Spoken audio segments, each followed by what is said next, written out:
Hello, everybody. Welcome to Tuesday night. I had just done a different one, a different live stream, and it got shut down live while I was live streaming. It was in case you're wondering, I was watching I was doing what's called fair use on a video by Jubilee, where they interviewed, one guy interviewed 20 different conspiracy theorists. The video has 2 million views in 2 days. And that's not enough. They apparently had submitted their video to some, I don't know what level of content ID you can do this with on YouTube. I have never seen any settings for it in my settings where you can say nobody can use it, and if they do use it, they get shut down. I've never seen that. It's apparently not available to people with only 20 some thousand subscribers or 80 some thousand subscribers. Let's hope this super chat doesn't go to Jubilee, says Bob. So anyway, yeah, that was, thank you, Bob. Very strange. I'd never seen that before, right? Fair use, copyright fair use says that you can critique things, and that's what I was doing. So I wasn't just playing it and claiming it as my own. But whatever. I know better than to ever engage with Jubilee again. They are just pretty low life to use the content ID system like that. I was giving them more exposure. I mean, not much. I'm nothing compared to them. I don't have 10 million subs like they do. Anyway, so I won't review what they had to say. So yeah, so I'm done with Jubilee.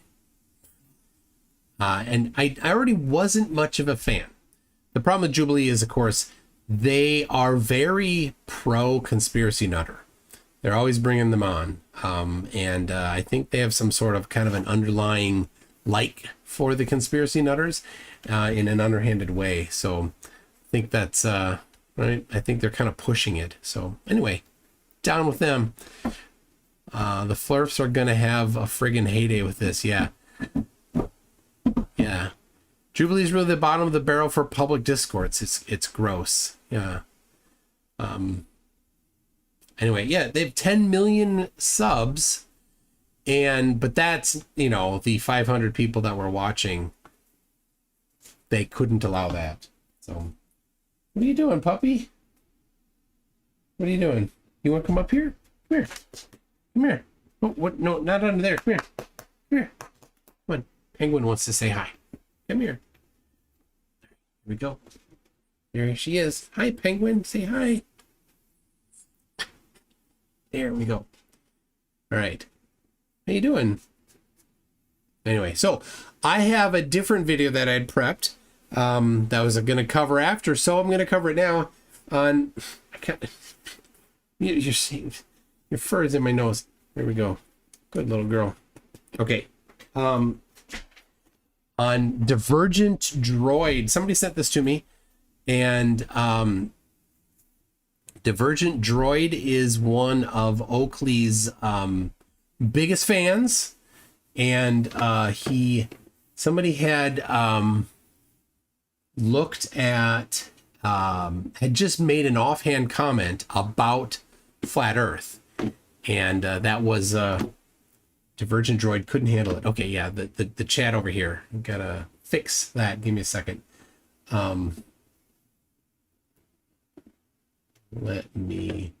Well, okay, so that video is still up on my channel. But maybe they'll take it down. I don't know. Let me pop out the chat here. Let me get this here. So, that's not what I wanted. So yeah, sorry, people that had built up a bunch of XP, you're gonna have to start over, start farming that XP again. Okay, yeah, so Divergent Droid, if you don't know, is pretty toxic and super like really dumb. I mean, and it goes without saying, flat earthers are dumb. Flat earthers are gullible. They They just say what their Papa Flerf tells them to say. So he had seen this guy here, which is I don't know. His video was, does Tylenol cause autism? The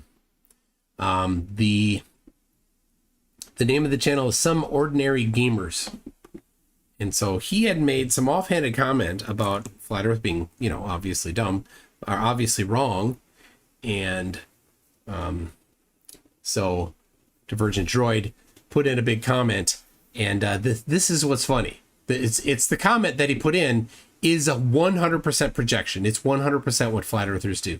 So here we go.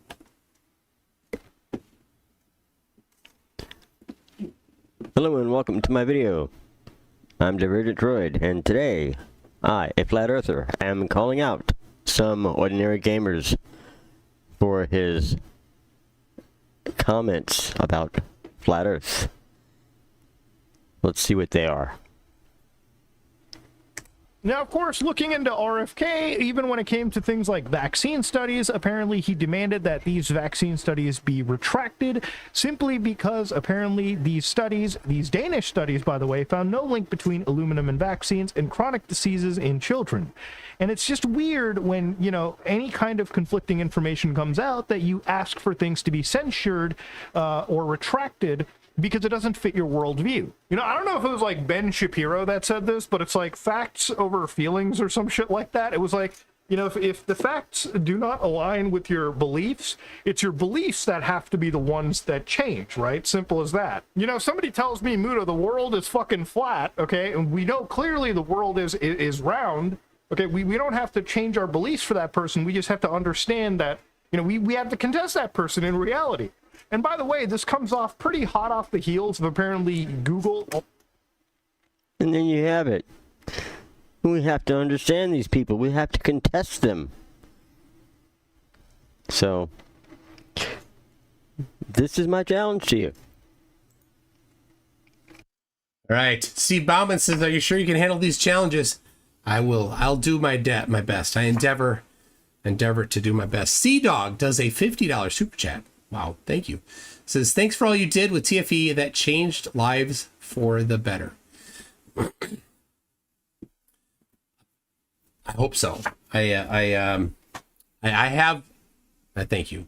I have gotten feedback from, you know, individuals privately. I've seen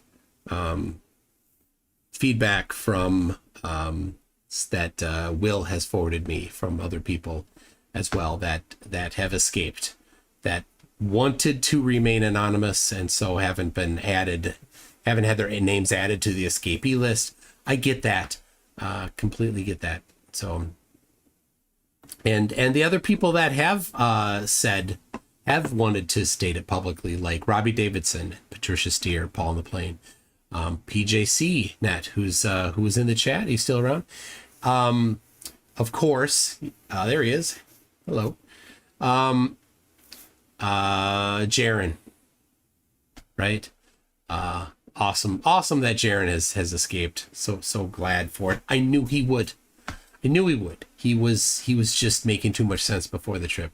So anyway, thank you for that, Sea-Dog. Okay, now can I handle these challenges from Divergent Droid? Well, let's go. Mudahar, the world is flat. You have to deny physics to believe anything else. No, well, he's already made Austin upset. You have the burden of proof of specificity of your specific claim. There you go. So you can't shift the burden of proof. That's called a shifting the burden of proof fallacy. There you go. So already, Divergent Droid has shifted the burden of proof, right? He's said that the Earth is a pizza. And then he says you have to deny physics. Okay. Will you be bringing that? No, he won't. He all he will do is the typical flat Earth thing. He will make claims and not have evidence for it. If the facts do not align with your beliefs, it's your beliefs that have to change. Yes. Mister, I'm calling you out to prove the globe claims or fall on your sword and change your belief. So he's reversed the burden instantly, right? He started with the claim about the Earth being a pizza. That's what he started with. He now has the burden of proof. He instantly reverses the burden. He doesn't see this. I mean, flat earthers never, right? They're so consistent at this pattern that they don't even know that this is their pattern. I'm looking through the I'm looking through here. There, it's right at the top there. Burden of proof, right? You made the claim, you've got the burden of proof. All right, I'm not talking about RFK, man. Don't make my head explode. Your leaders want you to believe everything opposite of physics. Heliocentrism teaches large bodies of liquid water curves into a ball. Physics says water lays flat, always seeks its own level, thanks to the physics law hydrostatic equilibrium. Okay, where is this? Where in the annals of science can we find support for your claim that physics says water lays flat? Where is that? Now, Divergent Droid, no doubt, did not take physics while in high school. Right? If in his school district it was optional, and I don't know if he's American or Canadian, he sounds one or the other, is my guess. But most school districts, physics is a optional class. But certainly, after high school, he did not take any and complete any STEM classes. He did not take physics at university. He has not spent time learning the physics of water through, normal physics stuff. He did learn it by everything he learned about it was what other flat earthers told him. That's what he learned. He is a sheep. He has just parroted what other flat earthers have said. He does not have any evidence for it. He can't cite it. If this were the case, right, here's what you do, Divergent Droid. If what you're saying is true, if you say physics says water lays flat, what you would do then is you would say, here is the citation. Here is where physics says water lays flat. It's in this book or in this particular study, and here's the DOI for it. Here is, anything like that. Nothing, right? Then he says, always seeks its level. Of course, he's parroting Eric Dubay back from 10 years ago. This is Eric Dubay's phrase. He introduced this. To my knowledge, he's the first one to introduce this into the lexicon of Flerfdom. Water seeks its level. Of course, the definition of level in reference to the surface of the earth is curving. I know that you mean flat, so you're saying water seeks its flat, right? Right. I agree when you use the definition of level as it pertains to the surface of the earth. That's defined in Webster's dictionary. It's the adjective definition, the very first one. You're using it as an adjective. Level is describing something. It's an adjective. Then that, and when you're talking about the surface of the earth, you need to use the definition as speaking about the surface of the earth. So thanks to physics law, hydrostatic equilibrium. That's not what the hydrostatic equilibrium law says. It's not. Heliocentrism teaches we have a Big Bang creation story where everything spontaneously evolved from nothingness to what we have today. That is not what heliocentrism teaches. Big Bang doesn't teach that it came from nothing. Physics shows us this idea violates the first law of thermodynamics. Okay, so he again, he's just parroting. He's a mindless sheep. Heliocentrism tells us gravity is mass attracting mass. Physics shows us gas, which is physical matter, does not obey any silly idea of gravity. Of course it does. Of course it does. If you take it, let's let him get to this next thing. Gas always expands due to entropy to fill an available volume until equalization occurs. It does not equalize. Anybody with a cell phone can test this themselves. As long as it's modern, it has a barometer in it. You can install for free the app that is Physics Toolbox. There are other apps you can install. There's one just called the Barometer app, and you can, on your very own time, you can take that and you can stand in your room, in your house. You can shut the door so that you can't get a whole bunch of air flowing in and out, and you can put the phone on the floor and you can read the pressure, and then you can hold it up above your head and you can read the pressure. It is not equal. It is higher pressure near the ground. That is due to gravity. Gravity requires that type of disequilibrium exist. There is no proposal that flat earthers have ever put forward that actually has that as a mandatory outcome. They say density. Density isn't the cause of that happening. So again, he's just parroting because he's a mindless sheep. Thanks to the second law of thermodynamics. Again, the second law of thermodynamics, he doesn't know. He doesn't know the second law of thermodynamics. The second law is the total entropy of an isolated system will always increase. That's the second law, right? And he doesn't know what an isolated system is.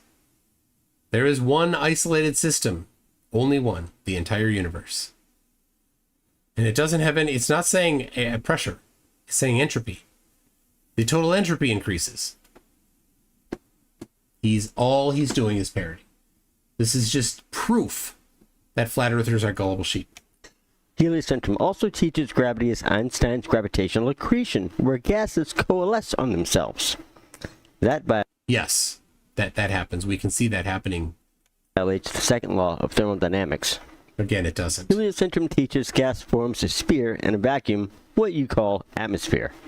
Again, gas always expands due to entropy to fill an available volume until equalization occurs. As I've already covered, that's not true. It cannot form. It doesn't equalize. It's not the same pressure. It's different pressure, non-equal pressure. Atmosphere ever, thanks to the second law of thermodynamics. I just gave you 5 examples, or to the untrained in science and physics, paradoxes.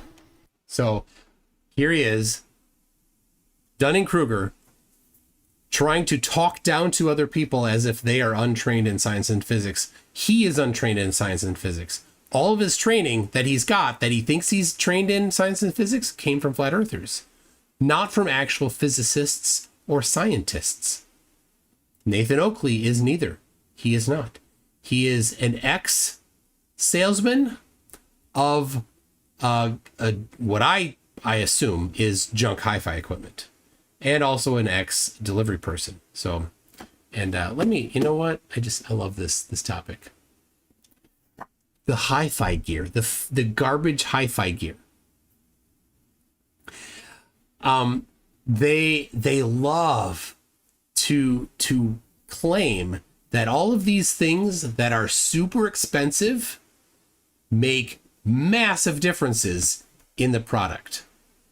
Okay, take an amplifier or a receiver, as we often call it, and right, high-end one, and take speakers, high-end speakers, right, and now take a decent gauge wire, call it, let's say 16 gauge wire, right? It's not super big, but it's common for speaker wire, right? And then, right, and it's relatively inexpensive. And if it's copper, and it's braided, and so we know the properties of that wire, of how it conducts electricity. Then a faux audiophile will say, oh, but you know what? You need to have this particular wire. It will make such a big difference in the sound. Will it? Well, why? Why will it make such a difference in sound? Well, it's significantly larger gauge. It's more copper there, so the electricity can flow through it better.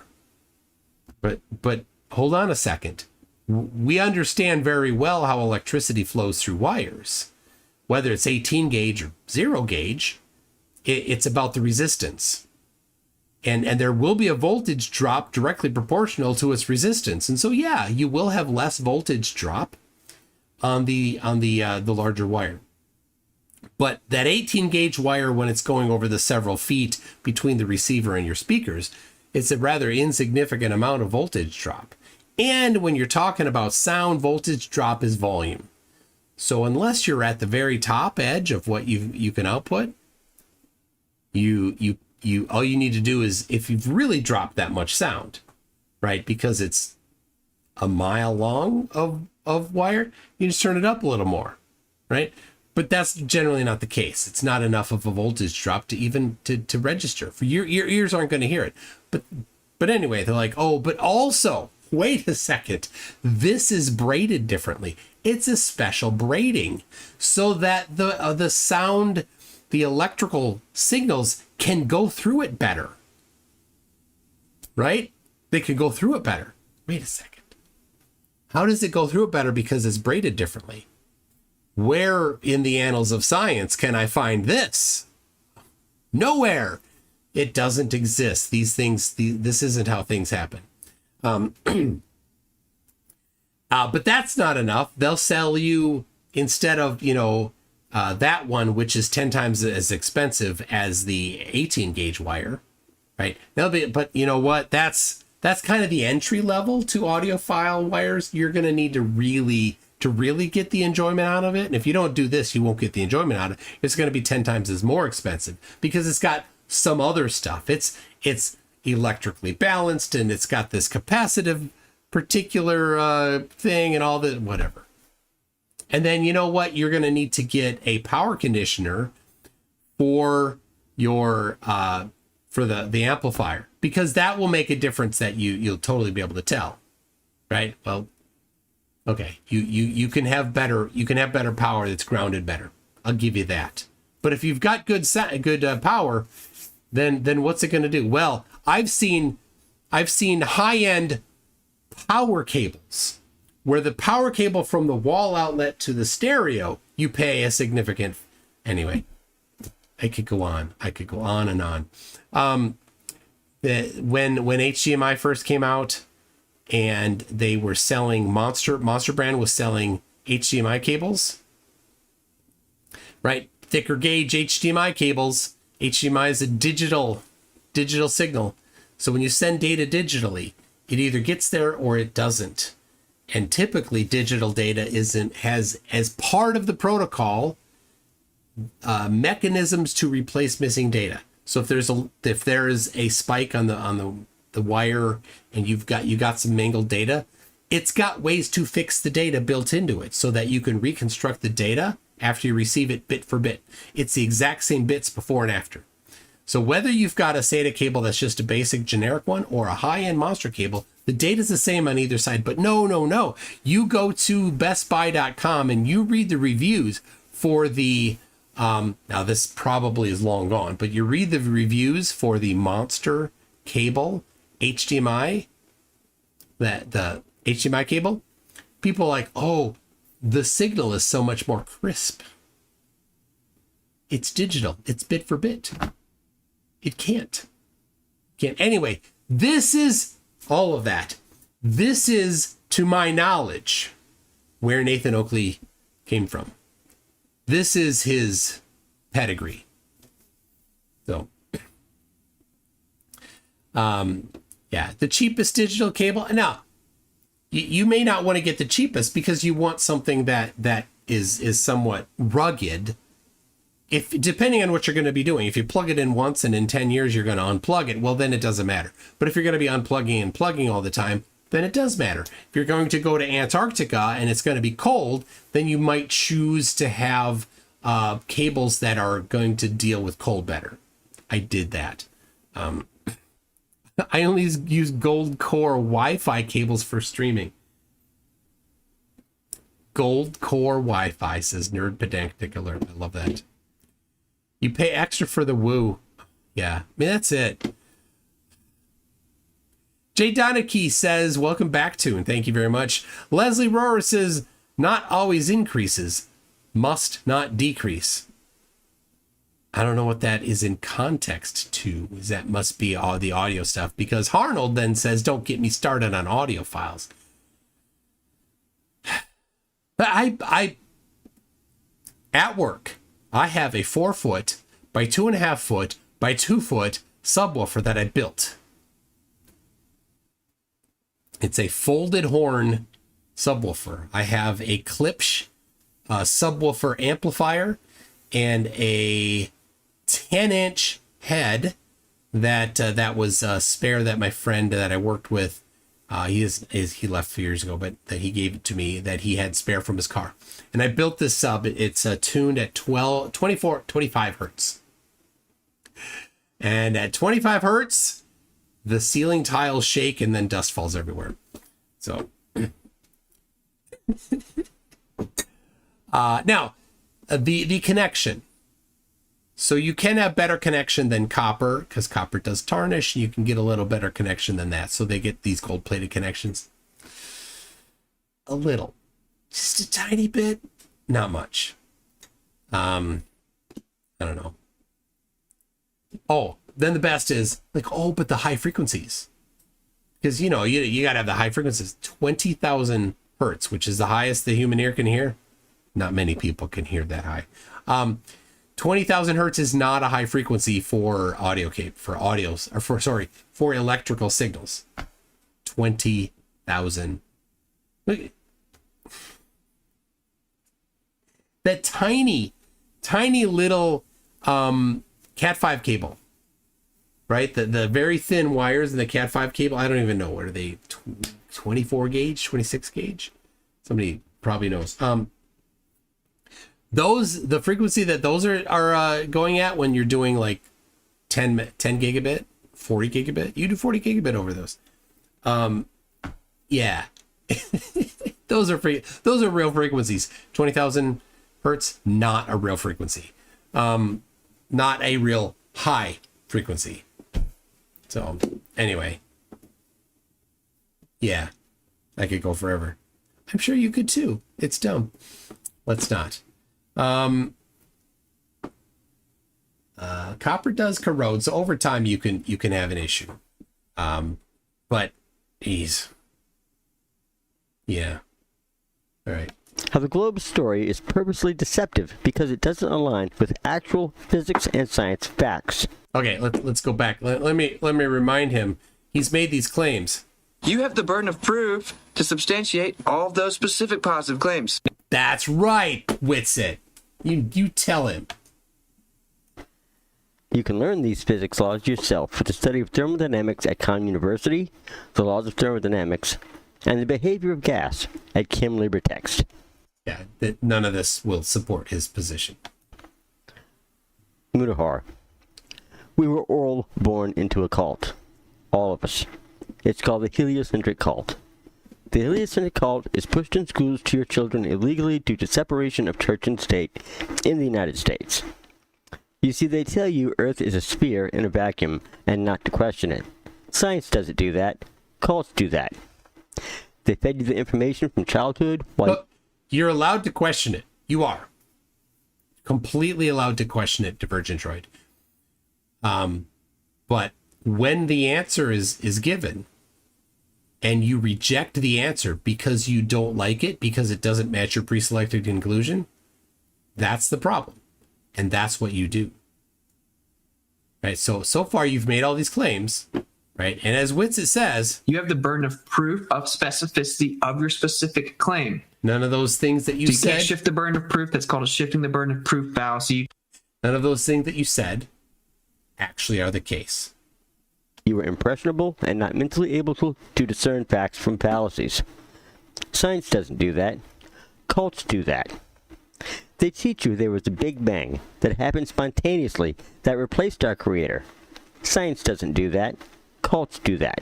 So for reference, if you look at the actual provenance of the Big Bang hypothesis, it came from people that did accept the creation story. right? The as in the Bible, it was people of faith that initially proposed it, and they didn't do it to get rid of the creator. They didn't have a problem with it. You are the one that has a very narrow interpretation of things that doesn't allow that is asserting that somebody who is not an atheist is an atheist, basically. They teach heliocentrism as a religion. It is a cult. It is 100% illegal to do so. 100% illegal. Oh, because it's a cult. Well, okay. Divergent Droid. Here we go. For your benefit, MCToon.net/burden. Now I'm going to completely ignore all of your claims about the laws of thermodynamics, because you're just incorrect there. You're going to have to provide evidence for it, and I know you won't. I know you won't. All right, I need to find. Just a second. There we go. Okay, here it is. MCToon.net/burden. Divergent Droid and other flatties coming along. Here you go. The curve of the Earth. So if you're saying that water needs water, right? You're making claims about water. Well, let's have a look here. Here's photos of the curve. Here it is right here. This is taken at 46,000 feet from an airplane. And it is that this airplane is south of Australia. And this airplane is flying west, facing west. So the entire horizon is ocean. The entire horizon. And there it is. It is curved. This is a fact. You don't get to argue with a fact. This horizon is curved. Now, you will want to claim that the curve isn't the horizon, but in fact, you're going to try to claim that the curve is, you want to claim the curve is from the lens, right? Well, let's have a look here. Here's that same camera, just a couple seconds later in the video. Look how high it is. It's at the top of the frame. The curve is the same direction, the same amount, right? And here it is at the bottom of the frame. Same direction, same amount of curve. So it's not the lens. It's not. You can't say it's the lens adding curve. That would be a lie. So everything that you said, all of those claims that you made about the laws of thermodynamics are obviously wrong, because this contradicts it.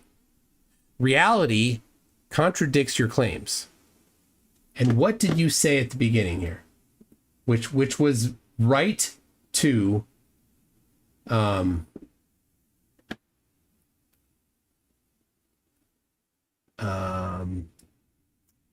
on.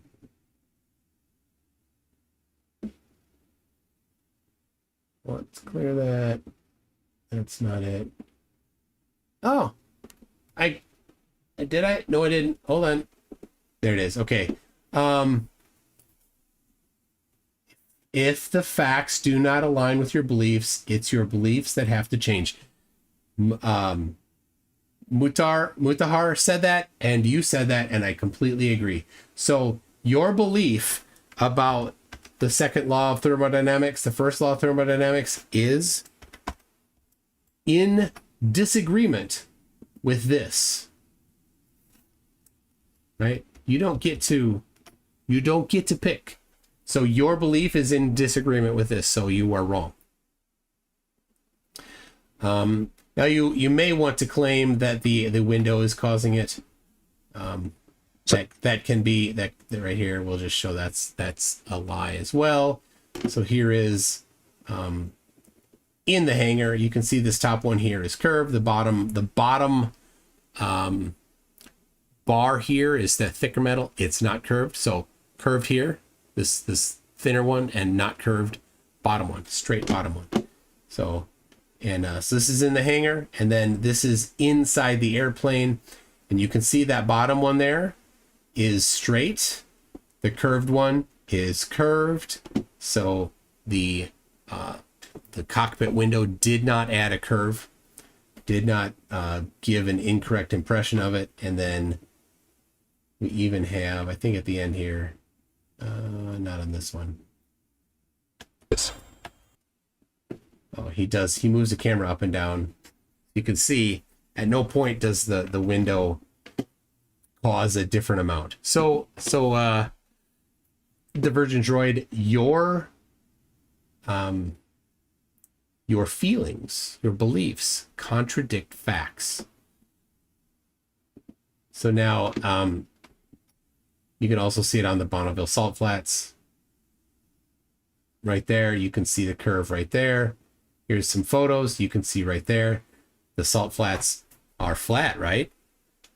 Water floods the salt flats, and then it recedes and it leaves everything at the same elevation. And you can see it's curved. So the Bonneville salt flats are curved. So anyway, I'll leave you. No flat earther has ever actually responded on topic to these things. They always just basically don't look.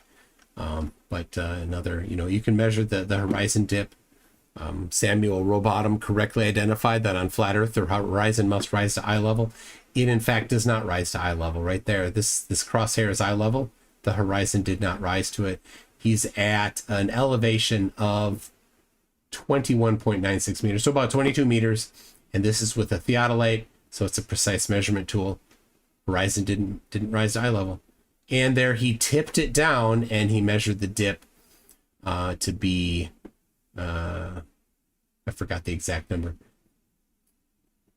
0.00028 degrees, which is well within the ability of the instrument to measure.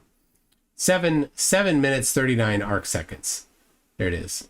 So a significant amount. That is I think that theodolite is accurate to 1 arc second. So significantly more than 1 arc second. Anyway, the actual evidence, right? As you said, Divergent Droid, as you said, you have to deny physics to believe anything else. You're denying physics. If the facts do not align with your beliefs, it's your beliefs that have to change. Divergent Droid, your beliefs have to change. The facts, I presented the facts. I'm calling you out to prove your glow. I did. Right there. Right? You, in this entire thing here, never once provided any evidence. You did no measurements of flatness. You just say things. Now, Mudahar, if you think I'm wrong, then demonstrate the claims. You see, your explanation is only I just did. good if you can back it with actual physics demonstrations.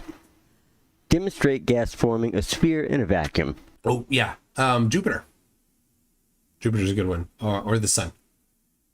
That then fails to fully expand due to entropy until equalization occurs. Yep. There what you we go. call atmosphere. Yep. Got it. Demonstrate large bodies of water failing to seek their own level, failing to lay flat, and failing to lay horizontal. Did. Yeah. They seek level, level is curve, but not flat. Showed you the picture right there. There you go. Isn't that nice? I got the evidence. I got it. These things cannot be done thanks to the second law Oh, but they just were. Obviously, you don't understand the second law of thermodynamics. of thermodynamics and hydrostatic equilibrium. You, sir, have a belief. Belief is accepting a position without evidence.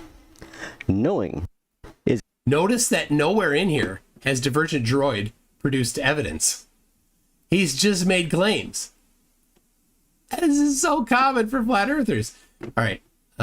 It's loading. What's going on with the chat? Come on, chat.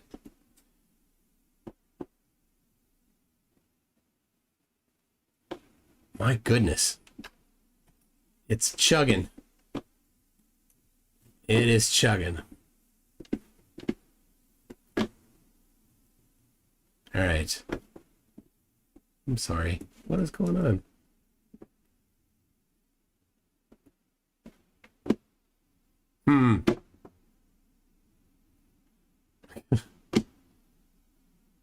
That is weird. What is going on? with oh, something's going on. Here, hold on. Kernel task. Firefox. OBS Studio. All right, I'm gonna do that. I'm gonna do a couple things. A couple things going on. I'm just gonna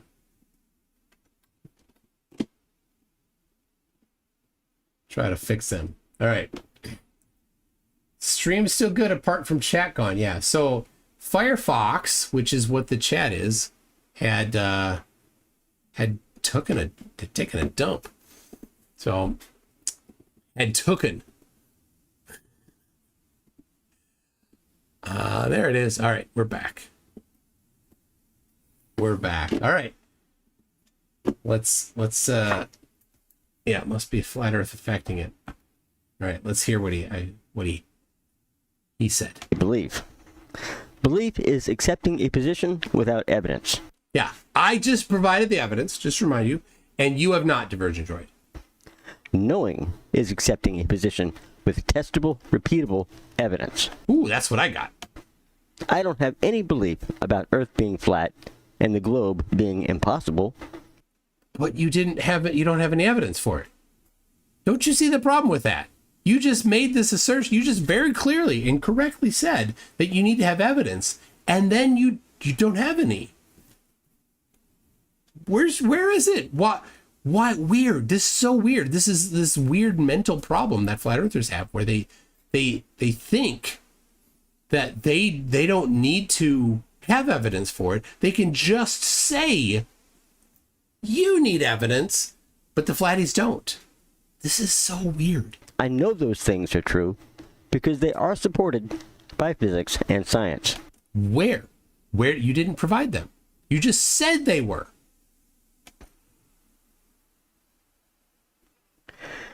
We aren't spinning. Oh, well, that is a faith-based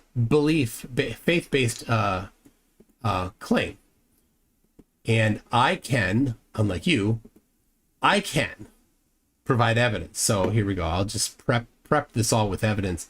Let's see. I'll just go here. MCToon.net/spin. Right now, these are this is what's crazy. Things done by actual scientists. Flat earthers who have never done science will hand wave dismiss the actual science done by scientists and replace it with nothing. And they will do it by basically not even looking at it. So anyway, MCToon, it's a spin, is the several measurements of the rotation of the Earth. You can, whichever one you want to look at. So let's see here. Particularly good one here. Experiment to internally measure the Earth's rotating speed, and the calculation comparison with the relativistic treatment. A very good one. The Gingerino one is another good one. Sensing Earth's rotation with the helium neon ring laser operating at 1.15 micrometers. Right, all of these are different ones. Here's ones that are not based on optical measurements. The detection of Earth's rotation using superfluid phase coherence. The laboratory method of demonstrating the Earth's rotation, right?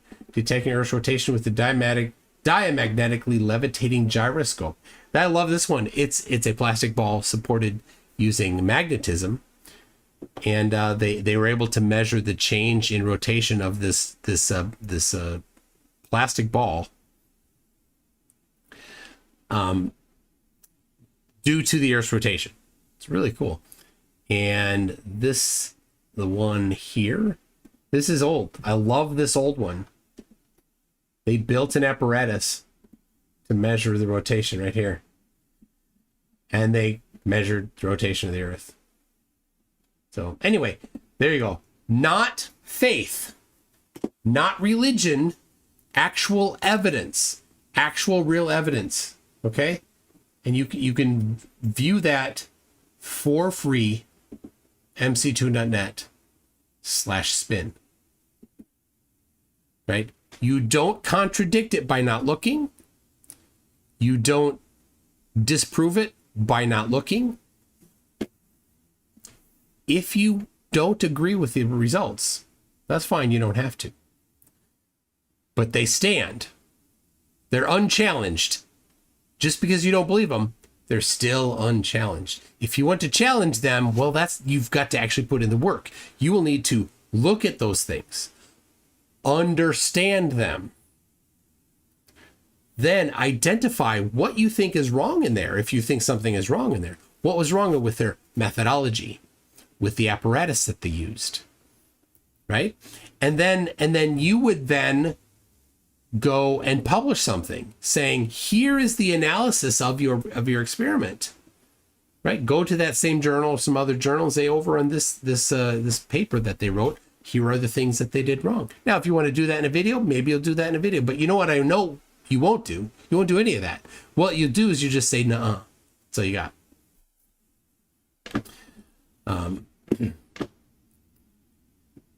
So anyway, here we go. No Coriolis. Oh yeah, but well, there is though. So that's two separate things. Of course, I just showed the measurements of the rotation of the Earth. Coriolis is a lateral motion that is directly proportional to the latitude. So at the equator, Coriolis is 0, and at the poles, Coriolis is maximized. It's not a very strong amount, but hurricanes are a great way to see Coriolis, and they go opposite directions, north and south of the equator, and they do not begin near the equator because Coriolis is minimized near the equator. So hurricanes don't happen near the equator. So there's a observation of Coriolis, and of course, flat earthers don't actually understand how Coriolis is done. I'll give you a hint. MCToon.net/Coriolis is a demonstration of how to apply Coriolis, something no flat earthers ever done. I did the work for you. You can go read it, and you can figure out how to actually predict the magnitude of Coriolis of an object. Flat earthers never done that. It's amazing. It wasn't hard to do. It only took 9th grade algebra. So I understand the challenge, flat earthers. You can't do 9th grade algebra. We do not see objects appear. We do not see objects flying above our heads appear to curve because the Earth is spinning. Well, you mean like an airplane? Well, an airplane you would not expect it because it's within the air. The air moves with the Earth, right? The law of viscosity is why, of course, that there is a friction between the air and the surface, and so the air and the surface will generally match each other. Of course, there is weather, there's wind that happens. But if you track a satellite which is not in the air, well, then you're gonna see the path. Well, go ahead and do that. You cannot claim conservation of momentum. That doesn't apply to spheres. Why would conservation of momentum not apply to spheres? That makes no sense. No rim velocity. Why would that not be a thing? Flat earthers don't understand how to compute. Again, this is even simpler. How to compute the centrifugal force. When they talk rim velocity, that's what we're talking about, right? Rim velocity, 1,000 miles an hour. Okay, and what's the radius? Got it. Okay, plug it into the formula for centrifugal force. You don't know it? You can look it up. Right? It is that you will find in the annals of physics. You could probably find that on Khan Academy somewhere. Find the formula for centrifugal acceleration. Well, you know what? Khan Academy.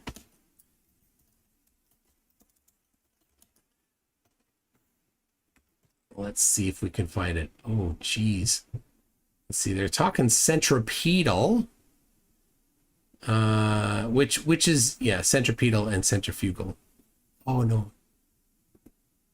Khan Academy centrifugal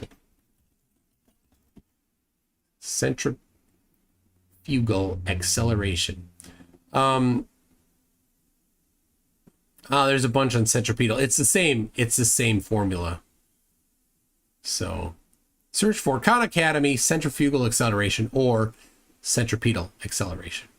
You'll find the formula in there. So flatties, you can go find it. Go do it. Then you'll find out how much it should be. All you need is the rim velocity, as you like to say, and the radius of the globe to find out what the globe predicts. If Earth were spinning at 1,040 miles an hour at the equator, we would have 1,040 mile an hour forces present. 1,048 miles an hour is not a force. That's a velocity. That's how stupid flat earthers are. Nothing could live on that. But I'll break it down a little more. He's talking as if he knows. This is what's funny. He doesn't know. He doesn't understand that a velocity is not a force. Coriolis is an illusion. In reality, you were applying via a begging the question fallacy. You begged the question that you were on a spinning sphere. No, so it's a hypothesis. You make a hypothesis. On a spinning sphere, there will be centrifugal acceleration. And on a rotating sphere, there will be Coriolis. These are not begging the questions. These are hypotheses. That's how you do science, right? And then you go compute the consequences of them. Well, if the radius is this and we're moving at this rate, then this will be the acceleration because we can compute that. 0.003 meters per second squared up. That's it. That's all you get from the rim velocity of 1,040 miles per hour. That's all you get. 0.003 meters per second squared. That's all you get. It's not that much. We aren't spinning. No Coriolis. We do not see objects flying above our heads appear to curve because Earth is spinning underneath the object. Have you tracked a satellite? Have you done that? Again, you cannot claim conservation momentum. That doesn't apply to spheres. Yes, it does not apply to rim velocity. Yes, it does. You see, if Earth were a spinning sphere with a Coriolis effect, as a glober would claim, then everything that flies above our heads must appear to curve as it would fly overhead. Yeah, I don't think he really has the three-dimensional geometry figured out very well. This does not ever happen. We would never see anything travel in a straight line. That would not be possible. So the problem is that he thinks that on a sphere, because for some reason he thinks that on a sphere, conservation of momentum doesn't exist. I don't know why that would not exist. Of course it does. And so he thinks that if you no longer touch or are in contact with the sphere, that you no longer have that conservation of, you don't conserve the momentum. You don't get to move with it. So as soon as you jump, when you're on a sphere, he thinks as soon as you jump, if the sphere is rotating, as soon as you lose contact with it, you stop and the sphere continues. That's what he thinks. That's what he actually thinks. He's completely ignorant of science, of physics. And of course, he's talking as if he's going to be instructing people. Your claim is Earth spins west to east. Your Coriolis would cause the distances between cities flying west to east to shorten as the Earth spins under the plane. That is not Coriolis. This is, I'm constantly baffled at how incredibly stupid flat earthers are. I gotta bring it up.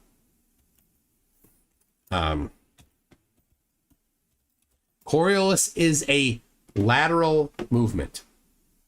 Now, to use a more expansive term, Coriolis definition. Coriolis is both lateral and horizontal, lateral and vertical.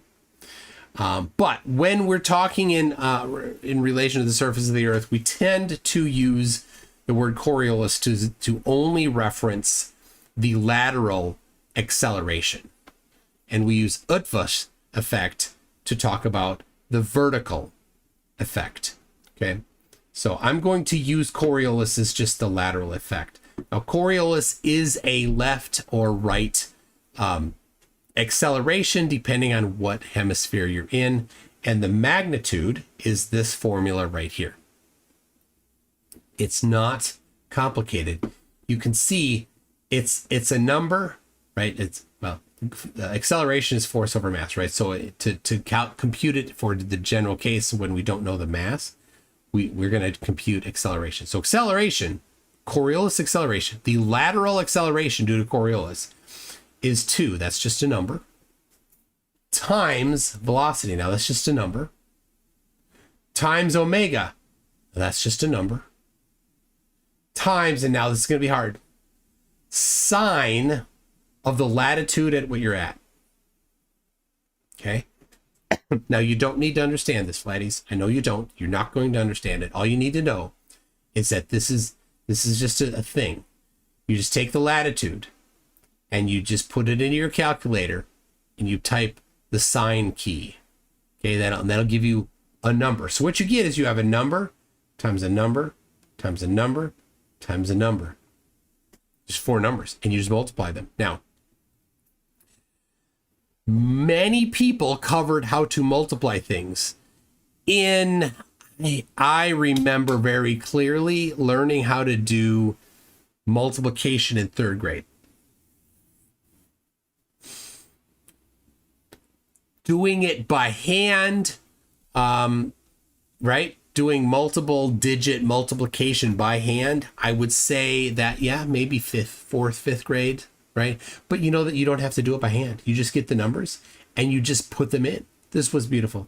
Okay, so what is this omega? This is the one thing you might not understand. Omega is the angular velocity of the Earth, right? 2 pi for every 24 hours. Okay, ooh, that's radians. Tough news there for you, buddy. But here, you know what? 0.00002727 per second. So now I know dimensional analysis is going to be challenging for a flat earther. Per second, that is units. 2 is unitless. Velocity, meters per second.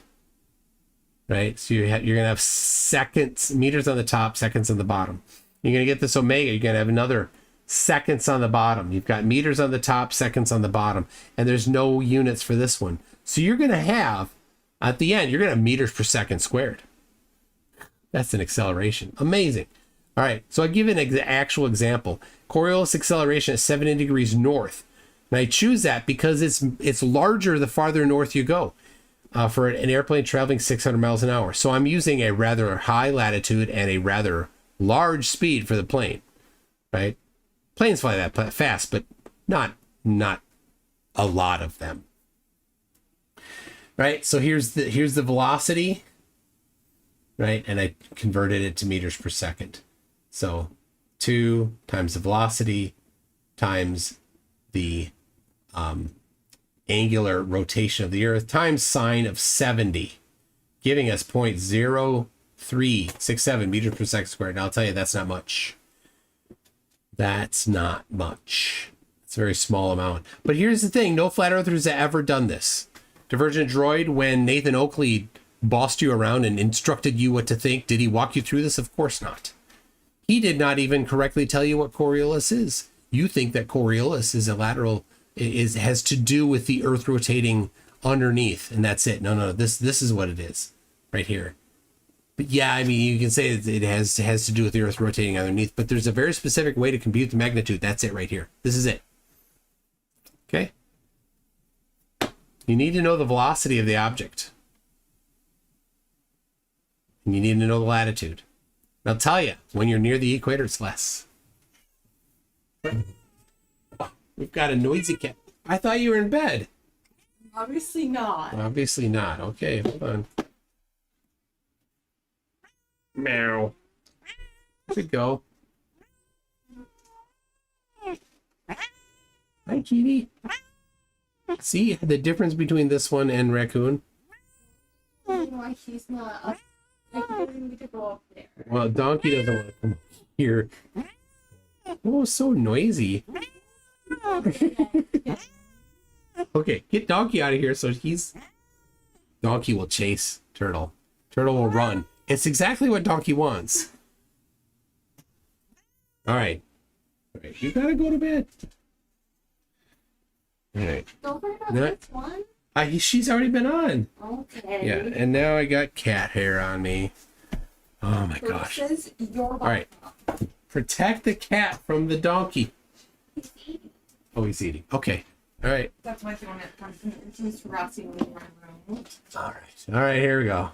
Let's finish up here. Good. Anyway, Divergent Droid, do your homework. Figure out what Coriolis is. You would arrive at a destination. Oh, can you make it more clear which direction that acceleration is in? It's a lateral acceleration. That's a good question. Yeah. It's either left or right, depending on... I don't remember. Is it left or right when you're in the northern hemisphere? This is the thing that is sometimes confusing. It doesn't matter if you're going straight north or straight south or straight east or straight west. It's the same amount. The magnitude's the same. You don't actually need to know what direction you're aiming. And this is sometimes confusing. It's a little bit counterintuitive, I think. But I don't know if it's to the left or right. I forgot. So I didn't write it down, so I can't. So, well, no, it's not left like west, because if you're going to the north, right? If you're aiming north, and if it's going to the left, that's to the west. And if you're going south and it's to the left, that's to the east. Right? So yeah, I can't say north, south, east, west. It's dependent on where you're at. So anyway, it's left or right. It's not cardinal direction. So, and also it's directly proportional to the velocity. So when you're in a hot air balloon, you're not moving very fast, right? And so when you are moving in a hot air balloon, you're moving with the wind. So the wind is moving, say, 20 miles an hour, high wind, right? You're still not moving very fast. This is the computation for an airplane at 600 miles per hour. Right? 600 miles an hour, and you get this tiny little bit, which is less than a crosswind. So the wind has more to do with an airplane's trajectory than Coriolis. So, okay.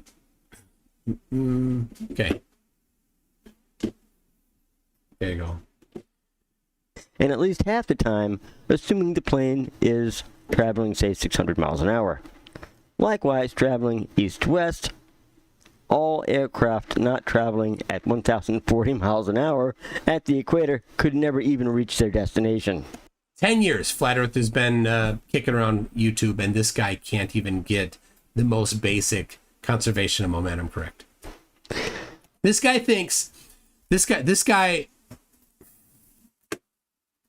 Divergent Droid has such a massive misunderstanding of physics that when he's in an airplane and he wants to have a beverage, right? And he takes his empty beverage cup and he walks himself back into the bathroom. He thinks that in order to collect his beverage, he's going to have to hold it to the side toward the back end of the plane in order for, while the beverage exits in the tube that it's exiting, that it's going to go this direction. That's what he thinks is going to happen, right? This is the back end of the plane. He thinks it's going to go out of the tube and then immediately turn like that in order for him to get a beverage. And then he can just hold it sideways like this. I don't know. Maybe when does he think that he has to turn it upright? Maybe once it gets into the beverage container, his beverage container, does he need to turn it upright? I don't know when it starts to touch. Anyway, that's how dumb he is. That's how dumb he is. So,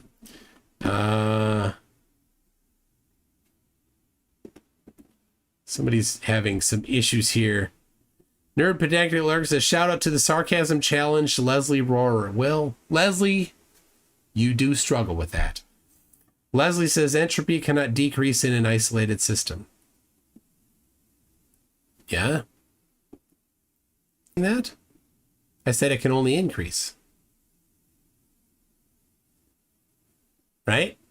That's what I said. I didn't say it wrong, did I? Algorithm says Angela Collier on conspiracy physics. She has been the unfortunate victim on April 21st of that wackadoodle Gary guy that I had on. Yeah, that guy is just, he's a piece of work. Entropy can remain constant. Equilibrium systems have constant entropy. Well, I said it can only increase, right? Is that correct, Leslie? Andy5 says V at manager in chat. Oh, manager. Is manager is a flatty, right? Is that the there he is. Divergent Droid makes all these live chats better. Insightful, asks interesting questions. Divergent Droid has never been in one of my live chats, though. So, I don't know what you're talking about. And no rim velocity. If Earth were spinning at 1,040 miles an hour at the equator, we would have 1,040 miles an hour present. Nothing could live on that. It just so dumb. Not even your instruments claim to account for either rim velocity or Coriolis effect. There's nothing that can detect such. Now, I already went through the instruments that do detect it, and this is just his misunderstanding of physics. He's just so dumb, super dumb. National Geographic tried to tell people in a video called Coriolis, it's an illusion. I highly suggest you look.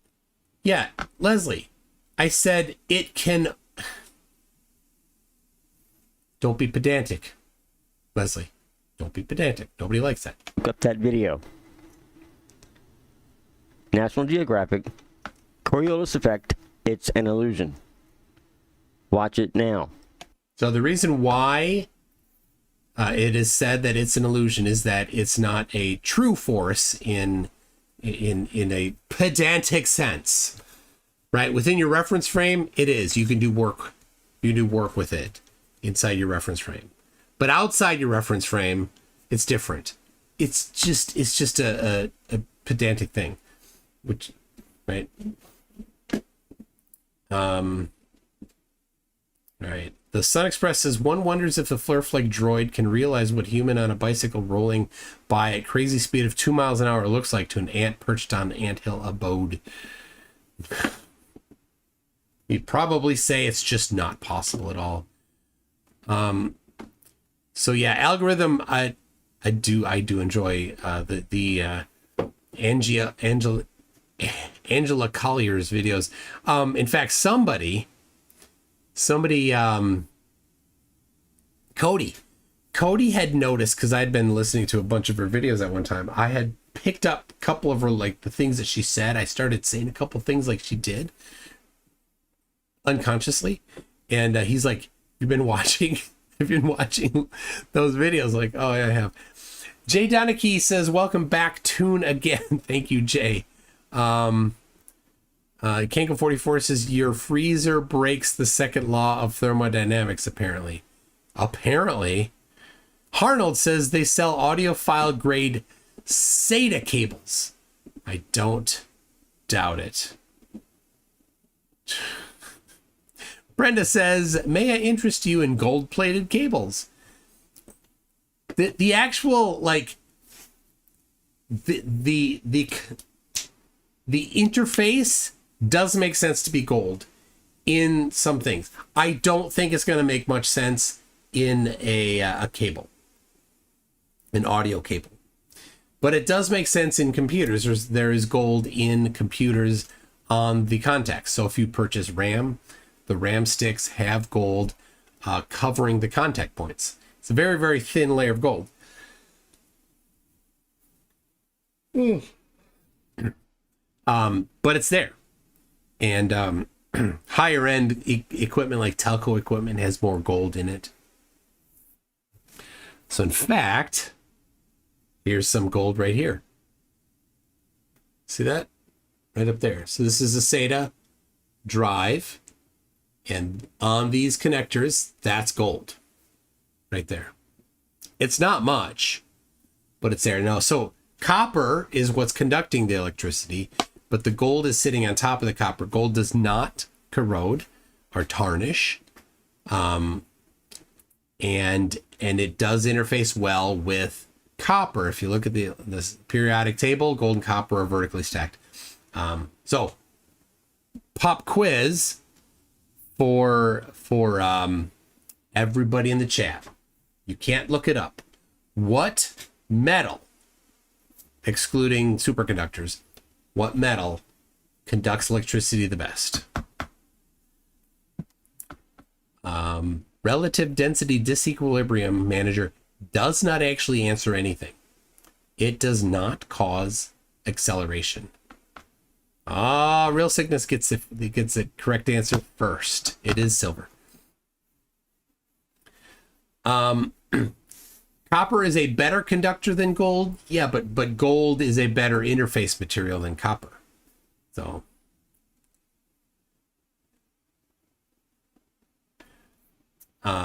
tin isn't that, is tin that good? Really? Tin's a pain to deal with. Tin is a pain. Corrosion, not Coriolis. Yeah. So let's see. All right. Here's the challenge for manager who has just basically treated this as a opportunity to repeat a religious mantra. The religious mantra is relative density disequilibrium. So here's the challenge, and here's how I can prove that it's not relative density disequilibrium. Use RDD to predict the downward acceleration on the surface of the Earth. In a vacuum chamber and in the air, the amount is very similar, right? There's a small, very small, buried some number of digits deep. Let's just go to 3 digits. You just need to get 3 digits. Tell you what, I'll make it easy. 2 digits. Okay? So the difference in downward acceleration on the surface of the Earth in a vacuum chamber versus in regular atmospheric pressure is buried some number of digits deeper than 3. So RDD, go ahead. How does it? I can use gravity to predict the downward acceleration, right? So you work on that. You work on that, okay? And I'll ask you to show how it works in both a vacuum chamber and in regular atmospheric pressure. Show it. That's all you got to do. Should be easy for you if it's the case, if it's true. What all this means is Earth is not spinning, proven by physics. He provided no physics. You were misled because people made claims you failed to fact check, either by not knowing physics or by not caring to vet the information. There's projection. Again, if you think I'm wrong, demonstrate the claims. Demonstrates objects flying in a straight line always appear to curve. Gowden says, man, these in-between chat ads are so obnoxious. Are there? There shouldn't be any ads at all. Are you guys seeing ads? I said it so that there wouldn't be. Because the ground is turning underneath.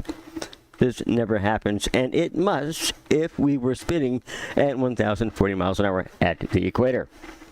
Demonstrate any size sphere or disk spinning at 1,040 miles an hour fail to have a 1,040 mile an hour force or forces associated with its surface.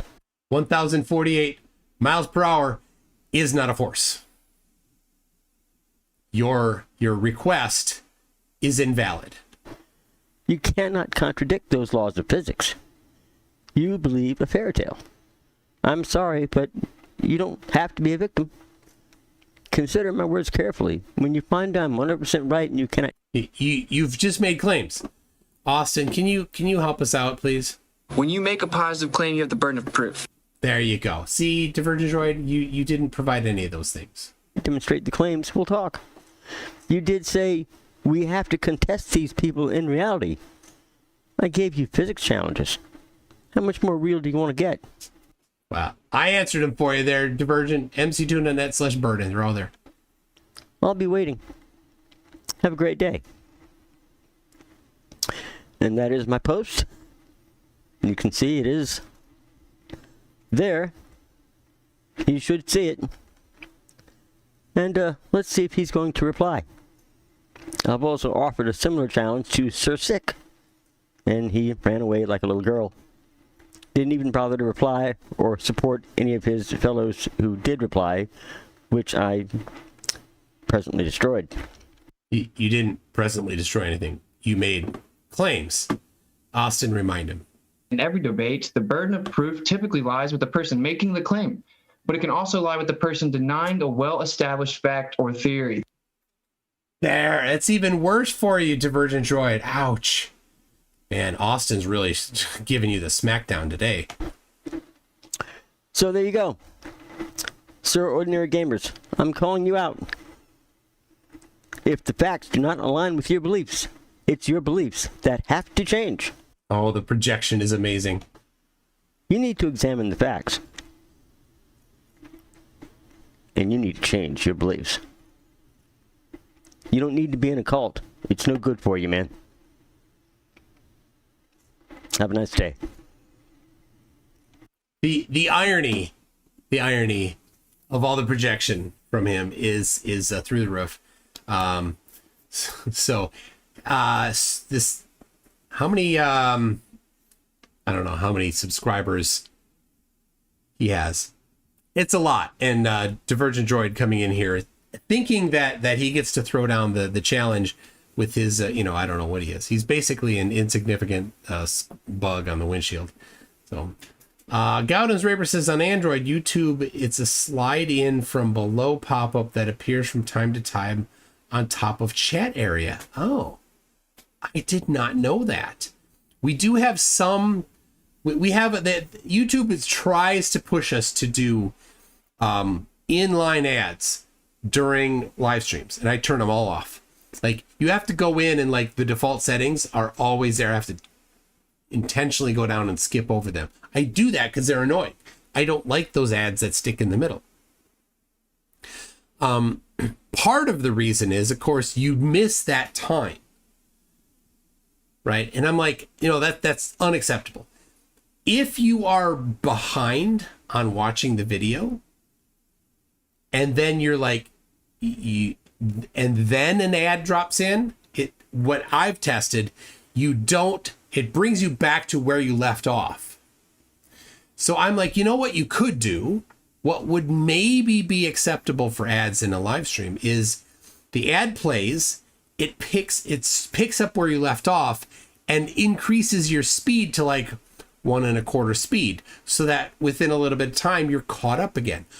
I think that would maybe be a little more acceptable. Like, I would watch somebody's live stream and support them by having the ads play if it automatically just went back to where it was and played the live stream at 25% faster. That'd be fine. Manager, did you post there? Why do you not have Luca on? Why does Luca hang out in Flatzoid's chat? Why don't you all help him out? Dude looks like all he wants is some online friends. Why do I need to have Luca on? Luca is welcome to be in the live chat with everybody else. I rarely do panels, but if he wants to do a panel, when I do a call-in show, he can call in. Why is that a thing? My goodness. Anyway, I'm waiting, manager, for your RDD. Manager, wow. Dave McKeegan, surveyors account for RDD and incorporate globe curve, and then it gets removed when accounted for. None of what you said is true. None of this is true at all. Austin, help him out. Burden of proof always lies with a positive claim. Yeah, you've made the positive claim, but just show where in the surveying manuals you'll find RDD being incorporated into what surveyors do. What? See the cat there? So you know who was on the floor right there? The dog. The penguin. Penguin. Could you leave him alone? He just wants to hang out. And here you are bugging him. Come here. What? Right. All right. Gotcha. All right. Are you safe now? Okay. Yeah, it's a shelf cat. I walked in one day and the let's see here. There he goes. I walked in one day and this the Saturn V was missing. Or not missing. It was on the floor in a couple parts. The cat had knocked it. So, okay. Kitty got away. There you go. Kitty got away. So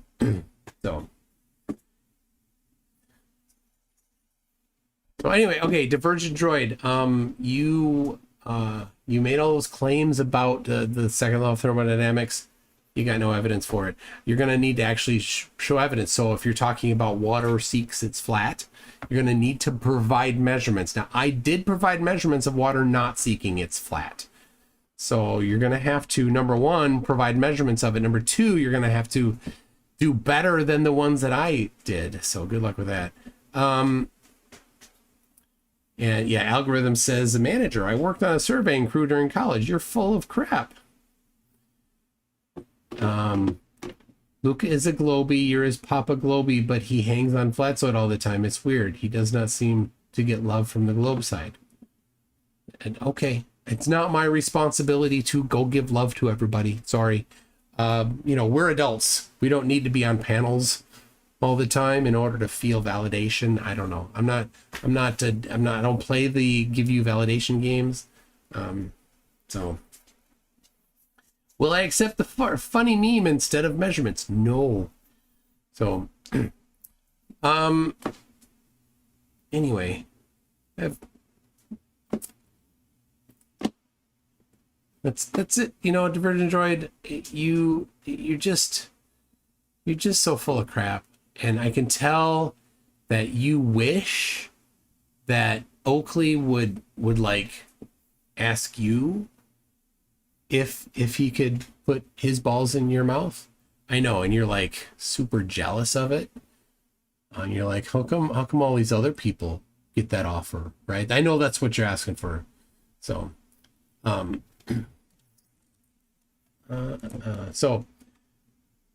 manager, I don't get why you think it's acceptable to lie. Right? You just make up stuff, right? You're just parroting. You are literally making the point of this video that you are just lying. And you did zero critical thinking. You did zero examination of any surveying manuals. And yet you just say surveyors take account of RDD, but they don't. So, also, I have a challenge. I do. I'll pull it up quick. As long as I'm here.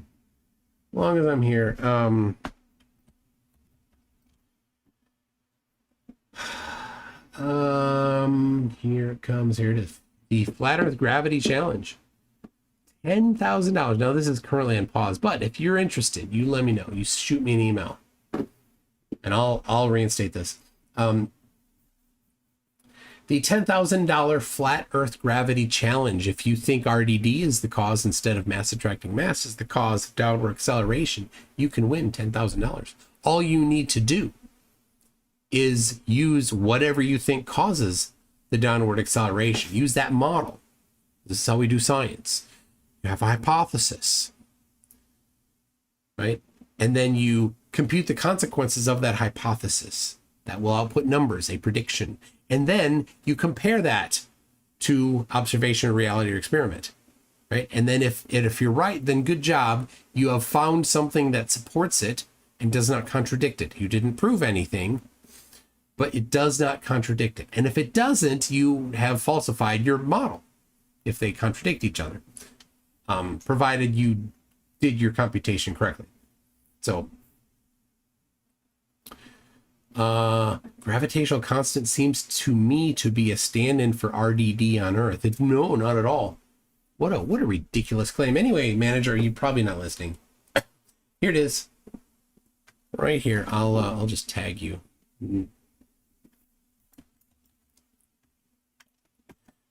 So there it is.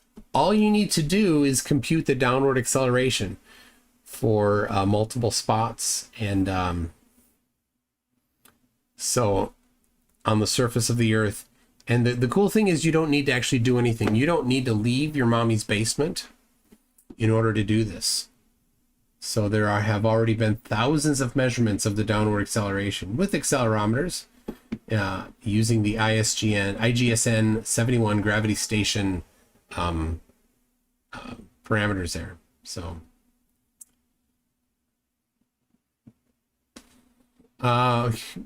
Jesus Eber Martinez says, my 5-year-old spilled water on the table today. Guess what? It didn't spread evenly over the whole table. It stayed in the middle without a container and round in the middle. Oh my goodness. RDD, can you imagine looking up to Sleeping Warrior? Ew. So, all right, there it is, manager. There it is. There's your challenge. Go ahead and read it.